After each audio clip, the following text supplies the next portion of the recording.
మీ అభిరుచికి తగ్గ సరికొత్త డిజైన్స్ తో వస్తుంది మరి గోల్డెన్ డైమండ్స్. ఏప్రిల్ 12న విక్టరీ వెంకటేష్ గారి చేతుల మీదుగా గొప్ప ప్రారంభం. ఐ డ్రీమ్ ప్రేక్షకులకు స్వాగతం.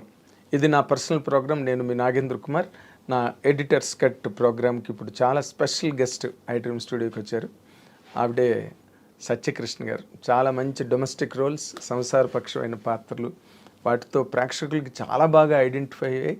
ఇండస్ట్రీలో కూడా సత్యకృష్ణ గారు అనగానే ఇటువంటి కైండ్ ఆఫ్ క్యారెక్టర్స్ రాయాలని రైటర్స్, డైరెక్టర్స్ కూడా అనుకునేంత ఒక మంచి ఇమేజ్ని సంపాదించుకున్న సత్యకృష్ణ గారు ఇప్పుడు మనతో పాటు స్టూడియోలో ఉన్నారు. Let us welcome her with both the hands.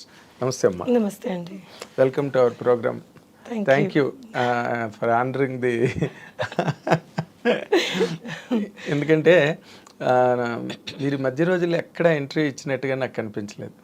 లేదండి, అసలు అంటే I'm not very comfortable giving interviews. So చాలామంది అడుగుతారు, కానీ ఎందుకో నాకు ఇంటర్వ్యూ మన వర్క్ షుడ్ స్పీక్ అని always I had that in mind. మనం ఏదన్నా చేస్తే that it self is an interview అని అనిపించేది. కానీ ఇప్పుడు మీరు పంతం మీద చెయ్యాలి, కనబడాలి అంటుంటే ఇంక సరే మీ మాట కాదనలేక వచ్చాను. అంటే ఏం లేదమ్మా, ఇప్పుడు మీరు ఇన్ జనరల్గా మీ కెరీర్స్లో మీది ఒక స్పెషల్ కెరీర్. అంటే మీకు మంచి ఇమేజ్ ఉన్నా మీరు రెగ్యులర్ సినిమాలు చేయరు. అవును. ఎందుకు చేయరో ఎవరికి తెలీదు. మీరు సైన్ చేయరా, లేకపోతే మీరు వచ్చిన క్యారెక్టర్లు మీకు నచ్చవా, ఏంటి అన్నది అందరికీ ఒక $1 million క్వశ్చన్, లేకపోతే ఒక సస్పెన్స్ సినిమా. సస్పెన్స్ ఏం కాదండి. వాట్ హ్యాపెన్స్ ఇస్ నాకు ఒక లుక్ ఉంది. సో చాలామంది ఈ లుక్ని మనం మార్చి వేరేలాగా చెయ్యాలి అన్న రిస్క్ చాలామంది డైరెక్టర్స్ తీసుకోరు. So most of the time what happens is మనం ఒక ఇమేజ్ సెట్ చేసుకుంటే ఆ స్టీరియోటైప్ అయిపోతుంది అనమాట.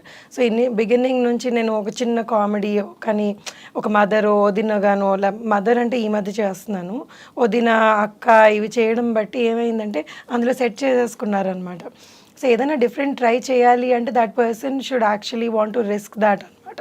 వీటితో మనం చేయగలమా అన్నది వాళ్ళ కాన్ఫిడెన్స్ ఉండాలి. వాళ్ళకుంటే ఇంక చేయించుకోవడానికి మీకేం అభ్యంతరం ఉండదు.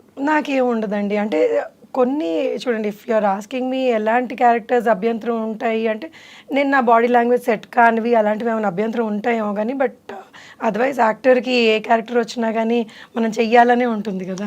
వదిలేయాలని అయితే వదిలేయాలని 100%. కానీ అంటే ఇప్పుడు మీరు ఆనంద్ సినిమా నుంచి స్టార్ట్ అయితే, అంతకుముందు నార్మల్ గా డాలర్ డ్రీమ్స్ బిగినింగ్, తర్వాత ఆనంద్తో మీరు బాగా ఎస్టాబ్లిష్ అయ్యారు. అందులో డైలాగ్ ఉంటుంది కదా, ఎవరు పేరు చెప్తే అని చిరంజీవి గారు ఇంద్ర సీన్ వేసి నువ్వు సినిమాలు ఎక్కువ చూస్తావు అన్నాడు. ఆ డైలాగ్ ఎంత పేలిందంటే థియేటర్లో. ఇప్పుడు కూడా ఎవరైనా సినిమాల గురించి మాట్లాడితే నువ్వు సినిమాలు ఎక్కువ చూస్తున్నావు. అవును, చాలా ఏళ్ళు చాలా మంది అది ఓత్పదం అయిపోయింది చాలా మందికి. అంటే మీరు ఆ జోనర్ క్యారెక్టర్స్ అంటే బాగా బోర్ కొట్టేసిందా మీకు? ఆనంద్ తర్వాత అలాంటి క్యారెక్టర్ అసలు హార్డ్లీ చేశాను, నేను చేయలేదు అసలు. Anand was one of the characters అంతే. దాని తర్వాత ఆనంద్ లాంటి క్యారెక్టర్ పడలేదు కూడా. బట్ మీరు తర్వాత రన్ ఆఫ్ ది క్యారెక్టర్స్ ఏవైతే ఉన్నాయో వాటితో మీరు కంఫర్టబుల్గా లేరండి? ఉన్నాను. అంటే ఇప్పుడు ఆనంద్ తర్వాత ఏమైంది అంటే, నేను ఆనంద్ తర్వాత ఇమీడియట్గా సినిమాలు చేయలేదు. ఎందుకంటే I had my baby and దాన్ని చూసుకోవడం వల్ల నేను కొన్ని 1-2 years చేయలేదు. దాని తర్వాత when I was back to Hyderabad, నేను బెంగళూరు నుంచి హైదరాబాద్ షిఫ్ట్ అయిన తర్వాత ఐ థాట్ ఎందుకు నాకు దేవుడు ఇచ్చిన అవకాశం ఎందుకు దీన్ని వదులుకోవాలని మళ్ళీ ఐ రీస్టార్టెడ్ మై కెరియర్ అనమాట ఆనంద్ తర్వాత. దాని తర్వాత కొంచెం చిన్న సినిమాలు అవి ఇవి పడుతుండగా బొమ్మరిల్లు ఇలాంటి సినిమాలు పడ్డాయి. సో బొమ్మరిల్లు కూడా నాకు మంచి పేరు తెచ్చింది, సినిమా హిట్ కాబట్టి. అవును, అది ఒక కల్ట్ ఫిల్మ్ కదా. అబ్సల్యూట్లీ అవును. సో తర్వాత వచ్చిన రోల్స్ అన్ని మీరు కంఫర్టబుల్ గానే ఫీల్ అయ్యారా, లేదా ఫోర్స్డ్గా చేశారా? ఫోర్స్డ్గా ఏమి చేయమండి. కానీ ఓన్లీ థింగ్ ఏంటంటే, ఇంకా కొంచెం చేసి ఉండి ఇంకా కొంచెం క్యారెక్టర్ మనది బాగా ఎలివేట్ అయ్యి ఉంటే, లేకపోతే మంచి క్యారెక్టర్ ఉంటే బాగుండు అని అనిపించేవి చాలా ఉన్నాయి సినిమాల్లో. కొన్ని మంచి సినిమాలు చిన్న క్యారెక్టర్ పడేది. సో అయ్యో ఇంత పెద్ద సినిమాలో ఇంకొంచెం పెద్ద క్యారెక్టర్ పడి ఉంటే బాగుండు అన్న ఫీలింగ్ ఎవరికన్నా ఉంటుందేమో. ఏంటి ఆ సినిమాలు మీకు ఎలా అనిపించింది? అంటే ఇప్పుడు పేర్లు అడిగితే నాకు గుర్తు రావట్లేదు. కొన్ని చాలా మంచి హిట్ సినిమాల్లో ఇంకా క్యారెక్టర్ బొమ్మరిల్లే అనుకోండి. బొమ్మరిల్లో కూడా ఇంకొంచెం క్యారెక్టర్ బాగుంటే బాగుండు అని అనిపించేవి ఉంటాయన్నమాట అలాగా. అదేలేండి. సో ఆనంద్ అంటే అసలు అనుకోకుండా అంత లెంత్ వచ్చేసింది. అవును. అది అప్పుడు నార్మల్గా మీరు డాలర్ డ్రీమ్స్ తర్వాత కూడా కొంత గ్యాప్ ఇచ్చారు కదా. అంటే నేను ఎప్పుడు సినిమాల్లోకి వద్దాము అని అనుకోలేదండి. అసలు హౌ డిడ్ ఇట్ హ్యాపెన్ అమ్మా మీరు సినిమాల్లోకి రావడం అన్నది? నేను నా కెరియర్ వాజ్ నేను హోటల్ మేనేజ్మెంట్ చదువుకున్నాను. అవును, మీరు ఏదో తాజ్ గ్రూప్ లో. అవును, అక్కడ చేసేదాన్ని ఫ్రంట్ ఆఫీస్ లో. సో శేఖర్ వాళ్ళ కో ప్రొడ్యూసర్ సునీత గారు అని, సునీత తాతి అని ఒక ఆవిడ ఉన్నారు. ఆవిడతో వచ్చి లంచ్కో దేనికో వచ్చారు, లేకపోతే ఆవిడ లంచ్కి వచ్చారు. So they saw me there అనమాట. అరే ఈ అమ్మాయి బాగుంటుంది, మనం సినిమా చేస్తున్నాం కదా, ఈ అమ్మాయిని అడుగుదాము అని అడిగారు. సో వీళ్ళు ఏం అడుగుతున్నారో కూడా నాకు అర్థం కాలేదు అప్పుడు. సో నా క్లాస్మేట్ ఒక అబ్బాయికి చెప్పాను, ఇలా అడుగుతున్నాను, చాలా చిన్నదాన్ని అప్పుడు. ఇలా అడుగుతున్నా, ఏముంది ఏం పోతుంది ఆడిషన్ అంటే పోదాం పదా, బైక్ మీద వెళ్ళాం ఆడిషన్. సో అది వాళ్ళు ఫ్లాట్లోనో ఇక్కడ చేశారు. మేము అనుకున్నాం ఏంటి ఫ్లాట్లో ఆడిషన్స్ ఏంటో, అసలు ఆడిషన్ అంటే కూడా తెలియదు. సో వెళ్తే ఏదో డైలాగులు చెప్పారు, అది ఏం చెప్పానో కూడా నాకు గుర్తులేదు ఇప్పుడు. So they said okay will work అని. సో ఆ ఎంటైర్ ఫిల్మ్ మా షిఫ్ట్ ప్రకారంగా జరిగిందనమాట. సో నేను ఈ షిఫ్ట్లో ఉన్నాను అంటే పాపం Shekhar would plan the morning shoot, లేకపోతే ఈవినింగ్ షూట్ అలాగా. సో అలా చేసుకుంటూ చేసాను. బికాస్ ఐ నెవర్ థాట్ ఇది సినిమాలు నా కెరియర్ అవుతుంది అని నేను ఎప్పుడు అనుకోలేదు. ఆ టైంలో అసలు ఊహించలేదు కూడా. సో వచ్చింది ఏదో చేసుకున్నాము అంతే, ఇంక దాని తర్వాత మర్చిపోయాను కూడా దాని గురించి. సో అంటే ఇట్ వాజ్ బికాస్ బ్యాక్గ్రౌండ్ లేదు కదా, so I didn't even know what that was.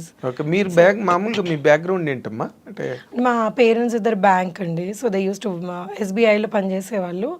And మా గ్రాండ్ పేరెంట్స్ కానివ్వండి ఏమన్నా వాళ్ళందరూ ఎంప్లాయీస్ అనమాట. ఓకే, సినిమాకి సంబంధించిన వాళ్ళు ఎవరు లేదు, అస్సలు కనెక్షనే లేదు. ఓకే, ఇక్కడ తెలంగాణలో నేను పుట్టి పెరిగిందంతా ఇక్కడే తెలంగాణ, హైదరాబాద్. సో ఆ ఎడ్యుకేషన్ అంతా కూడా హైదరాబాద్ లోనే చదువుకో. సో మీరు హైదరాబాద్ పిల్ల అనమాట. అవును, తెలంగాణ అంటే ఆంధ్ర, పేరెంట్స్ ఆంధ్ర అయినా కానీ నేను పుట్టి పెరిగిందంతా ఇక్కడే. ఆంధ్ర అంటే ఎక్కడమ్మా? గుంటూరు. ఓకే. బట్ అమ్మది రాజమండ్రి, ఫాదర్ది Guntur. But born and brought up అంతా మీరు ఇక్కడే వాళ్ళు ఇక్కడికి వచ్చేసారు అనమాట ఉద్యోగాలకి, దానికి వాళ్ళు ఇక్కడికి వచ్చేస్తే ఇంకా మేము ఇక్కడే పుట్టాం. అంటే తెలంగాణ వేరు, ఆంధ్ర వేరు, బట్ హైదరాబాద్ మళ్ళీ కంప్లీట్ గా సెపరేట్ గా వేరే. అవును, ఇక్కడ ఆంధ్ర వాళ్ళు యాక్చువల్లీ చాలా ఎక్కువ మంది ఉన్నారు. తర్వాత హైదరాబాద్ కల్చరు అంటే వెర్స్టైల్ పీపుల్, ఇక్కడ వేరియస్ స్టేట్స్ నుంచి గట్రా ఉండడం, వెరీ కాస్మో పాలిటిక్స్ సిటీ. మీ గ్రోయింగ్ అంతా ఎలా నడిచిందమ్మా ఇక్కడ? అంటే యు ఆర్ ఫాస్ట్ గర్ల్ అంటే మామూలుగా ట్రెడిషనల్ కన్వెన్షనల్ గర్ల్ మీరు? అంటే I can be both. So ఇటు I can understand what fast, because నా ఫ్రెండ్ సర్కిల్ ఇలా కూడా ఉన్నారు. And being traditional because I'm married and so మా ఇన్ లాస్ సైడ్ వీళ్ళందరూ చాలా ట్రెడిషనల్. సో అలా కూడా ఉంటాను అనమాట. So I can adapt myself to both the cultures. అంటే మీకు చాలా తొందరగా అయిపోయినట్టుంది మ్యారేజ్ కదా? అరేంజ్డా love marriage? Love marriage. Okay, love come అరేంజ్డా? Love come arranged. Absolutely right. అదే అంటే వెంటనే మిస్ అయిపోయి వెళ్ళిపోయి చేసుకున్న కైండ్ ఆఫ్ మ్యారేజ్ కాదు, అందరికి తెలిసి. అవునవును, పెద్దవాళ్ళకి చెప్పే చేసుకున్నాం. అంటే ఇప్పుడు వాళ్ళ పేరెంట్స్ కూడా తను కన్విన్స్ చేసి, వాళ్ళు కొంచెం ఇబ్బంది పడ్డారు. ఎందుకంటే తెలుగు అమ్మాయి అని, వాళ్ళు తమిళియన్స్, తెలుగు అమ్మాయి అని కొంచెం వాళ్ళు they were not very comfortable. But my husband's cousins and all చాలా వాళ్ళని కన్విన్స్ చేసేసి, లేదు మంచి అమ్మాయి, అదే నబ్బడిలో మంచి జడ ఎవరికి తెలియదు కదా, సో కన్విన్స్ చేసి నటిస్తారు కదా పెళ్లికి ముందు, తర్వాత పెళ్ళి అయిన తర్వాత కదా. అయ్యో మరి అంటే నటిస్తారు అని ఏం కాదు, అంటే ఇన్ జనరల్ గా పెళ్లికి ముందు అందరూ ఎవరి బార్డర్స్ లో వాళ్ళు ఉంటారు. They want be good, best side portray చేస్తుంటారు. పెళ్ళేక అసలు సినిమా స్టార్ట్ అవుతుంది. అవును, అబ్సల్యూట్లీ రైట్. కానీ ఇంకోటి ఏమైతుందంటే యాజ్ యూ గ్రో కదండి, there are lot of things that change with in us also. మన వ్యక్తిత్వం చేంజ్ కాదు, కానీ కొన్ని మనకి మనం వాట్ వి ప్రయారిటైజ్ ఇవన్నీ అన్నీ చేంజ్ అవుతూ ఉంటాయి. సో పెళ్ళైన వెంటనే లేదు మనకి యూనో ముందు ఒకలాగా ఉన్నావు ఇప్పుడు ఒకలాగా ఉన్నావు అంటే we can't even say that. ఎందుకంటే ఎవరి జర్నీ వాళ్ళది, ఆ జర్నీలో వాళ్ళు మారుతూ ఉంటారు.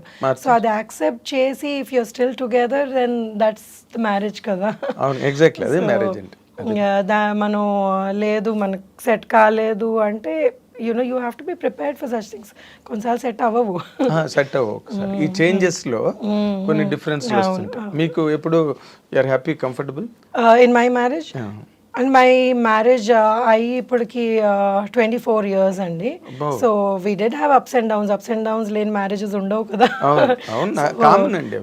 సో అప్స్ అండ్ డౌన్స్ ఉన్నాయి. We used to fight and again లేదంటే లవ్ మ్యారేజ్ లో అదొకటి ఉంటుంది ఎక్కడో. నువ్వేంటి మాట్లాడేది, సో నువ్వు ఎక్కువ అంటే నేను ఎక్కువ అన్న ఫైట్స్ చాలా ఉంటాయి. ఇప్పటికీ మా డాటర్ అంటుంది ఇప్పుడు ఇంట్లో పనోళ్ళు కొట్టుకుంటారంటే మీరిద్దరు వారు ఆపండి అని.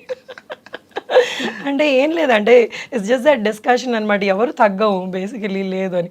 నేను ఫైనల్గా ఆయనే తగ్గుతారు. అదే మరి. సో నేను మరీ కొన్నిసార్లు బాగా మొండికేస్తాను, but he gives up. I'm sure he gives up. Okay.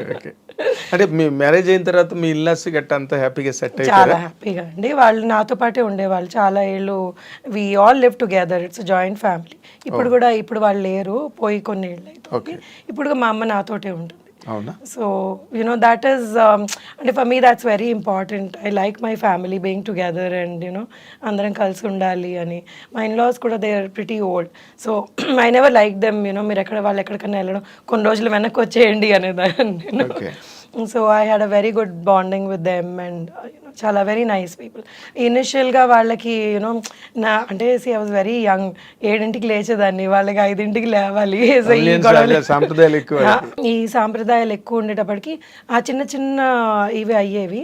But later on they kind of సొంత కూతురు కంటే ఎక్కువగా చూసుకునేవాళ్ళు. ఇంకా దాని తర్వాత దే లైక్ నేను లేదు అసలు ఆ పేరెంట్స్ లాగా అయిపోయారు నాకు. సో నేను ఎంత గొడవ చేసినా కానీ నా వైపుకే మాట్లాడాను. Very nice. బట్ నార్మల్గా అంటే మీరు చెప్పేది చాలా ఇంపార్టెంట్ పాయింట్ సొసైటీకి. ఎందుకంటే చాలామంది ఇవాళ రేపు గర్ల్స్ మ్యారేజ్ చేసుకున్న తర్వాత ఇల్లాస్కి దూరంగా ఉండాలనుకోవడం, లేకపోతే వాళ్ళ ప్రెజెన్స్ అంత బాగా లైక్ చేయకపోవడం. I always loved being with them and they were nice and నాకు ఎన్ని నేర్పించారు వాళ్ళు how to run the family అన్నది. నేను వాళ్ళ దగ్గర మా అమ్మ నేర్పించలేదు. Mummy was very carefree women. I mean మా మమ్మీకి ఏంటంటే షీఈస్ అగైన్ న్యూక్లియర్. మేము చిన్నప్పుడు పెరిగిందంతా మా పేరెంట్స్ మేమిద్దరు అక్క చెల్లెలం అనమాట. సో వీ వర్ నాట్ అంటే ఒకటి they were very well connected to their family, but we had a separate family. మేము సెపరేట్గా పెరిగాం అనమాట. సో మా ఫాదర్ వెళ్ళి వాళ్ళని కలవడం, లేకపోతే పెద్దనాన్నలు అత్తయ్యలు వాళ్ళని కలవడం, మా మమ్మీ వెళ్ళి వాళ్ళ సిస్టర్స్, ఇదంతా. But then they nobody lived in our house. So నాకు పెళ్ళయిన తర్వాత అందరం కలిసి ఉండడం అప్పుడు వచ్చింది. And I really enjoyed it. నాకు అది ఎప్పుడు లేదు సెపరేట్గా ఉండాలి, నాకంటూ ఒక ఇల్లు కావాలి అని ఎప్పుడు అనిపించలేదు. They never made me feel like that. They never made me feel like that and they taught me so many things. నేను కొన్ని విషయాలు అంటే ఇప్పుడు చాలా చిన్నది ఇది, ఈ నెల అయ్యాక ఈ సరుకులు తెచ్చుకోవాలి అని మా మమ్మీ తెచ్చేసేది, మాకు తెలిసేది కాదు, ఏం కాదు. సో ఇలా లిస్ట్ రాసుకొని తెచ్చుకోవాలి, మనం ఇందులో ఉండాలి అన్నది ఇవన్నీ మా అత్తగారు మామగారు నాకు నేర్పించారనమాట. My father in law was from railways and he was my god అసలు ఎంత ఏమంటారు దాన్ని అంటే ఎంత పర్ఫెక్ట్గా ప్లానింగ్ చేసుకునేవాళ్ళు అంటే ఏదన్నా కానీ అన్ని బాక్స్లో నీట్గా పెట్టుకునేవాళ్ళు, అన్ని ఫైల్ చేసుకునేవాళ్ళు, నెలకి మనకి ఇంత అయింది ఇది అని ఆ బడ్జెట్ వేసుకునేవాళ్ళు. So this all something that I learned and I really like that. So ఇలా ఉండాలి, అంత పద్ధతిగా ఉండాలి అన్నది I use to really admire.